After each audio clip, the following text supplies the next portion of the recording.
What if I told you that safety concerns is just corporate speak for we ran the numbers and this town isn't worth the insurance bill anymore? Because that's what's actually happening in 9 American towns right now, and the retailers bailing out aren't mom and pop shops, they're giants. Once a major chain decides a zip code costs more to operate in than it earns, a very predictable chain reaction kicks off, and every single town on this list is living proof of what comes next. Before we move on, please take a moment to subscribe to the channel and like the video. Number 1, Stillwell, Oklahoma. Under 4,000 people, one of the poorest counties in the whole state, and the last major retailer that tried setting up shop there packed it in within a few years. Not because of theft, not because of crime. The customer base just didn't have enough money to keep the lights on. Adair County's median household income sits well below the national average, and a big chunk of residents live below the poverty line. So when a corporate real estate team pulls up Stillwell in their site selection software, the numbers are already bad before they even get to operating costs. There's no fixing that with better marketing or a grand reopening sale. And when that last pharmacy or grocery store closes, nothing moves in to replace it. Not a smaller competitor, not a local shop. Just a 40-minute drive on a 2-lane road, which for an elderly resident without a car isn't an inconvenience. It's a medical emergency waiting to happen. Number 2, Gary. Indiana once had 180,000 people, a downtown with actual foot traffic, and a steel economy that made the whole city feel permanent. Right now, large sections of it look like a movie set nobody bothered to clean up after filming Wrapped. The steel industry collapsed through the 1970s and 1980s, and it didn't just take jobs. It took the tax base, which gutted the schools, which pushed out the families, which killed the retail, and now you've got roughly 70,000 people rattling around in a city built for nearly 3 times that number. Walk down some of those commercial blocks and it's like someone pulled every other tooth. One open business, one boarded shell, one weed-filled lot, repeating for as far as you want to walk. And once a city's population craters that fast, retailers don't just leave. They get that zip code permanently flagged in their site selection software, and that flag doesn't come down for decades. Number 3, Youngstown. Youngstown, Ohio has been written about so many times by so many economists and urban planners that it's basically the official lab rat of American industrial collapse. And the reason everyone keeps coming back to it is simple. What happened there happened fast, happened completely, and happened in plain sight. Since the 1970s, Youngstown has lost more than half its population, and at some point the city stopped pretending it could grow back. They officially adopted a shrinking city strategy, tearing down abandoned buildings and turning empty lots into green space. Sounds forward-thinking, right? It's actually a city putting in writing that no major retailer is ever coming back. And that's the part that gets me. Stores aren't closing in Youngstown. They're just not opening. National chains use Youngstown's demographic data as a benchmark for what markets to skip, so local business owners are left trying to sell things to a customer base with high unemployment and almost no spending room. Number 4, Flint. Everyone knows the Flint water story. Lead pipes, poisoned water, years of government failure. But what doesn't get talked about is what that crisis did to every retailer still trying to operate there. Because your location sits inside an active public health emergency is not a sentence any corporate risk team reads and then does nothing about. And Flint was already bleeding before 2015. The GM plant closures had been draining the local economy for decades, so the water crisis didn't start the fire, it just poured gas on something that was already burning.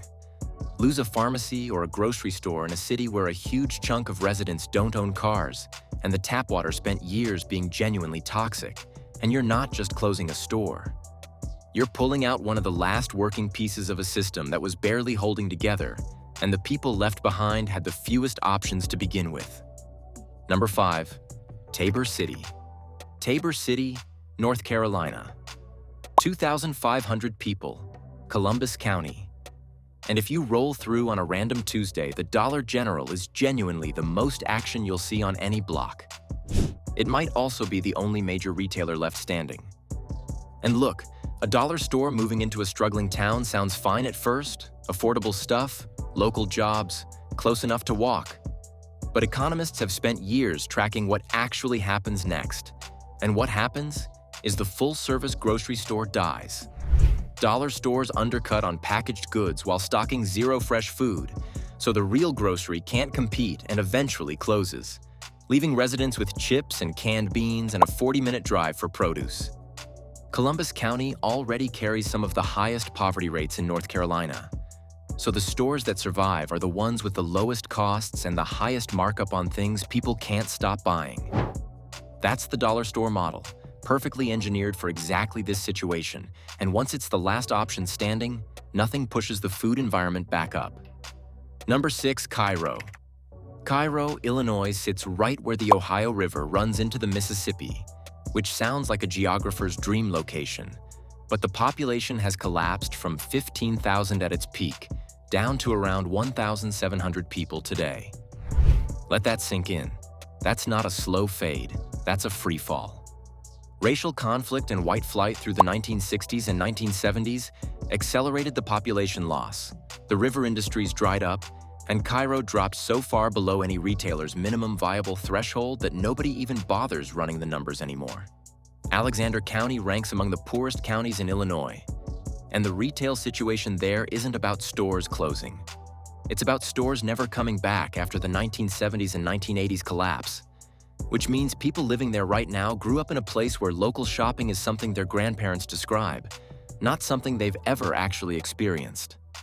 Urban planners call this terminal decline, and reversing it would require outside intervention at a scale no private business has ever attempted. Number 7, Clarksdale. Clarksdale, Mississippi is basically a music history pilgrimage site, the place where the Delta Blues was born, where tourists fly in from Europe just to stand at a crossroads and take pictures. And the 14,000 people who actually live there can't find a decent grocery store. That's not an exaggeration. Coahoma County sits among the poorest counties in Mississippi, which already ranks at the bottom nationally for poverty, and Clarksdale has lost roughly half its residents since the 1980s. When a corporate site selector pulls up those numbers, they don't even finish the slide. The Delta region ranks as one of the most concentrated food desert zones in the entire country, and Clarksdale sits right in the middle of it.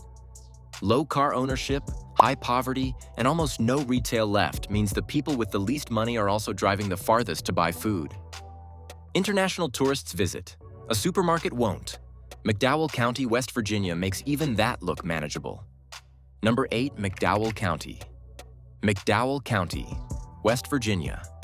Median household income some years below $25,000. Life expectancy among the lowest in the entire country, and a population that dropped from over 100,000 at its coal boom peak to around 18,000 today. You're not ready for what that actually looks like on the ground. Coal built this county, then packed up and left, and what remained was an aging, sick population with almost no way to get anywhere, because some residents drive 45 minutes just to buy groceries, and the ones without cars depend entirely on whoever will drive them. McDowell County has shown up in congressional testimony, documentary films, and academic research as the textbook example of what happens when an extraction economy exits and takes the stores, jobs, young people, and tax base with it over about 30 years. And nobody stayed because they wanted to. They stayed because leaving costs money they didn't have. Number 9, Stockton. Stockton, California has over 300,000 people, sits in the Central Valley, and filed for the largest municipal bankruptcy in American history in 2012. So don't let anyone tell you this is a small-town problem. When a retailer closes a Stockton location and cites safety concerns, what they're actually saying is that security staffing costs, shrink rate, that's inventory lost to theft, insurance premiums, and workers' comp claims from assault incidents have collectively crossed the point where the store loses money even while the register rings. That's a completely different problem than a rural town with no customers, but it lands in exactly the same place. Every single town on this list lost more than a store. It lost the jobs inside that store, the foot traffic that kept the coffee shop next door alive, and within a few years, the housing values on that same block started sliding because nobody buys a house where the nearest pharmacy just boarded up its windows.